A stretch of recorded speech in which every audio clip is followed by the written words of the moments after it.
Hey, how's it going, guys? I'm Jaden Dupree, and today we're going to be looking at the kick and stick safety shot. Now, I've noticed this shot has been rising in popularity among the professional players. It was always shot, but now I feel like it's being shot more and more often as opposed to going all out offensively or choosing any other containing safety shot. I've been seeing the kick and stick safety played so often recently. So, we're going to walk through a couple of scenarios where you may shoot this shot. This is probably the most common scenario where you'll shoot the kick and stick safety shot. So we have our 8 ball about a ball's length away from the rail, maybe a bit more. A bit more is usually good with the kick and stick shot. So we have our cue ball way down here, 8 ball down there. We have a couple of options. We can go all out offensive and bank the 8 ball down here. We have a couple of containing safety shots where we can chip the 8 ball over to this rail and leave our cue ball over on this rail, but then we're giving up a bank to our opponent. We could also chip the 8 ball straight up and down the table like this, leaving our 8 ball along this short rail and leaving the cue ball down on that end, leaving our opponent a difficult shot. Or we can play the kick and stick safety shot. So the goal of this shot is to kick behind the 8 ball. So our cue ball is coming behind the 8 ball. We're going to contact the 8 ball, send it towards the side pocket, off of the rail, down towards the short rail, and our cue ball is just going to stay right here, and this should be the end result of the shot. Kind of what we just had, but we're leaving it for our opponent to make a tougher move now. So there's a couple factors that we need to keep in mind whenever we decide to play this shot.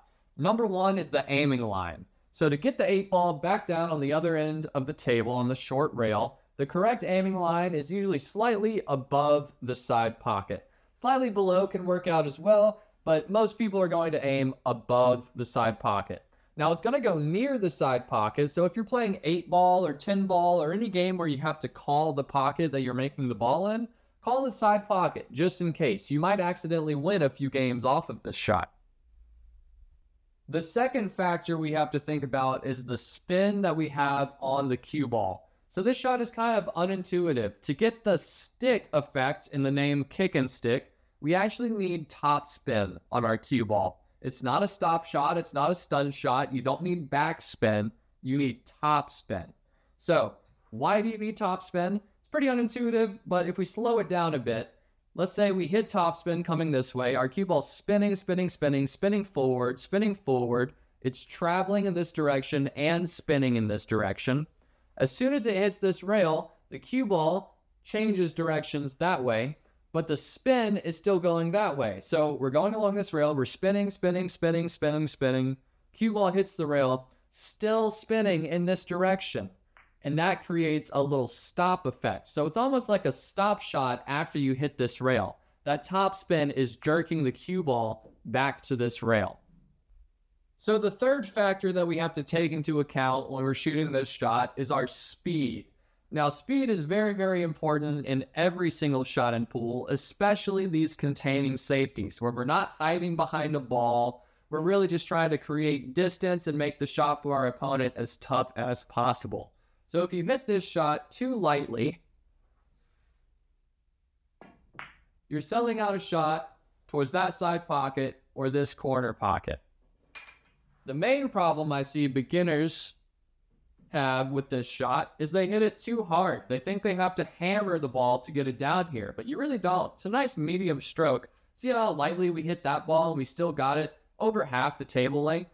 A lot of people hit this way too hard and will leave a shot towards this corner, or somewhere else, maybe even lose the cue ball since they hit it so hard. Like that. Just leaks off the short rail and you leave a shot towards this corner pocket for your opponent. So speed is very, very important. You're going to have to sit there and practice with this shot. Dial down the speed. It's a nice, slow, medium stroke. Slow, medium stroke. It's going to be different on each table. Obviously, each table has a different speed. There's no perfect way to judge the speed of this shot. So, overview. Our 8 ball is off of the rail. We're kicking behind it with top spin. Occasionally a little bit of right spin to throw the cue ball into that 8 ball. Our aiming point is around slightly before the side pocket, and we need to hit it with a good speed to end up somewhere along this short rail. So let's see a couple of attempts. Put our 8-ball there. Put our cue ball here. I like to use my cue stick just to double check my line, see where my cue ball needs to hit. We're going to hit around here to get our 8-ball to hit before the side pocket. Nice slow medium speed. Top spin to stop the cue ball.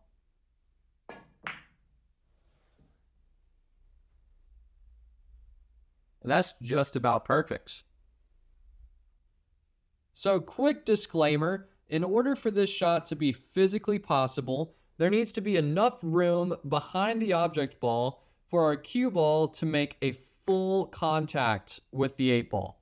So, if the 8-ball is too close to the rail, this shot is no longer possible. You cannot kick and stick when the ball's like this, unless you're kicking from maybe this angle. You always need to be able to make a full contact. So if we're shooting our up table shot, we need our 8-ball to be at least a ball's length away from the rail, if not more, to help get that full contact.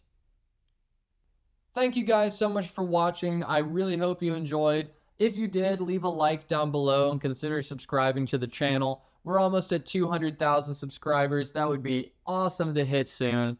Thank you guys so much for watching. Check out my merch and my sponsors down in the description, and I'll see you guys in the next video.